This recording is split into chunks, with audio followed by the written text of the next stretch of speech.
এইভাবে বানিয়ে খাবেন আর মাছের কষা। নমস্কার বন্ধুরা, শুভ সকাল। আপনারা দেখছেন পুষ্পর বাঙাল হেসেল।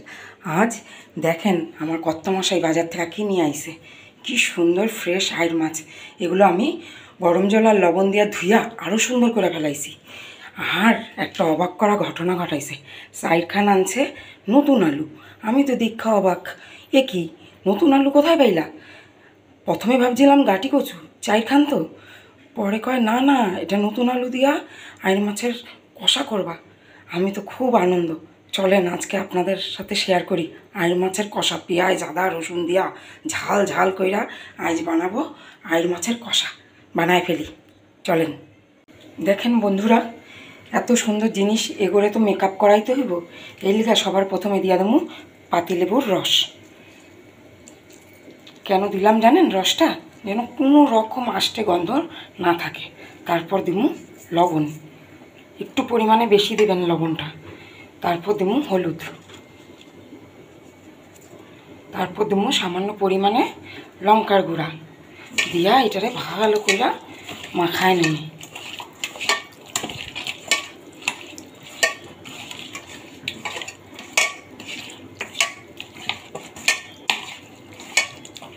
সাজগোজের জন্য তো এটা রেডি হয়ে গেল।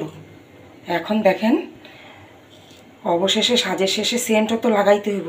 এই জন্য দিছি জিরা, এলাচ, দারচিনি শুকনা খোলায় ভাইজা রাখছি, এটা আমি গুঁড়াই নেব। আর এই যে অমূল্য রতন নতুন আলু, এগরে আর মায়া লাগতেছে, এর লেগে একটু সুন্দর করেই কাটতে নিছি। চাইরখান আলু কর্তামশাই কইল 32 টাকা দাম। আমার আইসাই কইতেছে, আমার তো মাথায় হাত। হায় হায়, কয় কি, এ তো আশ্চর্য ঘটনা ঘটায় ফেলাইছে আমার কর্তায়। 4টা আলু 32 টাকা। এইবার দেখেন হ্যাঁ করে ময় মশলা দিয়ে রেডি করুন। পেঁয়াজ, রসুন, আদা, টমেটো, আর সোমবারে দেবো 2খান তেজপাতা আর একটু সাদা জিরা। তো চলেন শুরু করি। এই যে কড়াই বসাই লইছি, কড়াইয়ের মধ্যে দিয়ে দেবো পরিমাণ মতন সর্ষের তেল, বেশ একটু বেশি কইরা। কেন একটু রসা রসা কষা কষা কইরা করুম আজকা। আলুরেও সুন্দর কইরা একটু মেকআপ করে লুম। কাইটটা তো ফালা ফালা কইরা দিছি।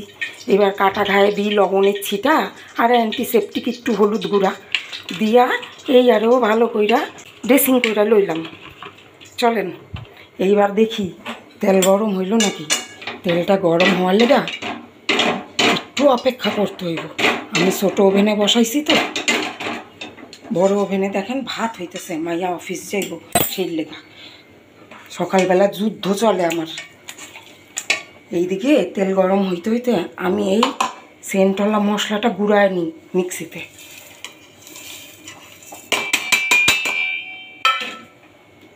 বন্ধুরা, এক হাতে ভিডিও করতেছি আর এক হাতে রাঁধতাছি।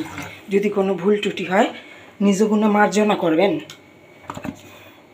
আমি কিন্তু বাঙাল, আপনারা ভাববেন না আমি বাঙাল ভাষায় ইচ্ছা করে কথা কইতেছি, একদম না। আমি পুরা ঢাকার জেলার লোক।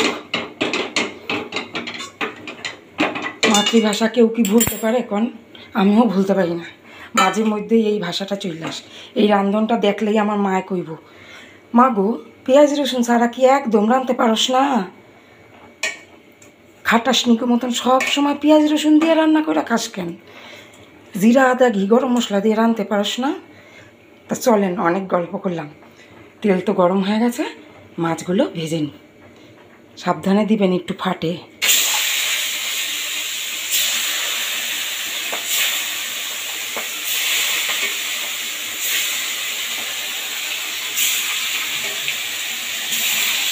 এই দেখেন মাছগুলি দিয়া দিছি, ভাইজা নিয়ে দেখাইতেছি।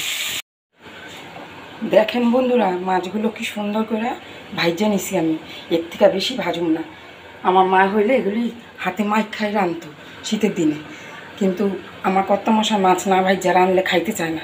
এইবার এই আলু সুন্দরীরে তেলের মধ্যে, ওই তেলের মধ্যে দিয়াই ভাইজা নিই আমি সুন্দর করে, লাল লাল করে ভাজুম। গ্যাস কমায় ঢাইকা ভাইজা তুললা লই। আলুগুলো সুন্দরভাবে ভাজা হয়ে গেছে। ওই তেলের মাঝখানেই একটুখানি সাদা জিরে আর 2টো তেজপাতা ফোড়নে দিয়ে দেবো।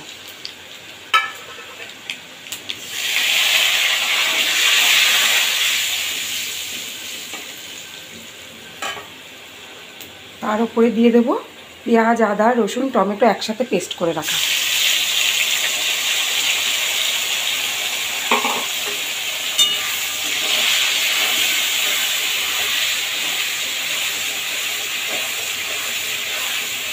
খুব ভালো করে এটাকে কষিয়ে নিতে হবে।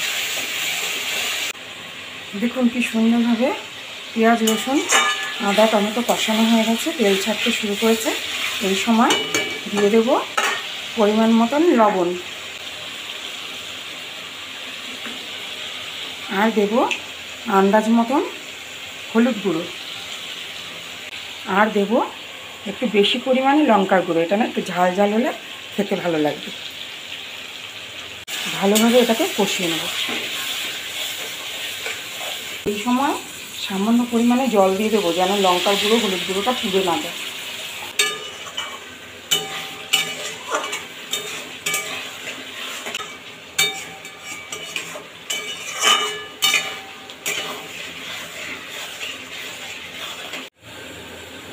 নতুন আলু একদম কষানো রেডি। আইড় মাছ এর ওপরে আমি দিয়ে দেবো। এখানে দেখুন একটা পাত্রে আমি গরম জল ফুটতে দিয়েছি। এবার এই গরম ফোটানো জলটা আমি ঝোলের জন্য ব্যবহার করব। আমি প্রথমেই বলেছি আইড় মাছের কষা করব, ঝোল নয়। সেই জন্য আমি আন্দাজ মতন জল দিলাম। আপনাদের যার যেরকম পছন্দ সে সেইভাবেই জল দেবেন। বেশি শুকনোও করব না, আবার একদম পাতলা ঝোলও করব না। আর নতুন আলু সেদ্ধ হতে একটু সময় লাগে। ঢাকা দিয়ে 3 থেকে 4 মিনিট ফুটতে দেবো। দেখুন বন্ধুরা, একদম রেডি আমাদের আইড় মাছের কষা। নতুন আলু দিয়ে আইড় মাছের কষা একদম রেডি। এবার তো মেকআপ হয়ে গেছে, লাস্টে সেন্ট দেওয়ার পালা। সেই যে জিরে, গরম মশলা ভেজে গুঁড়ো করে রেখেছিলাম সেটা দিয়ে দেবো।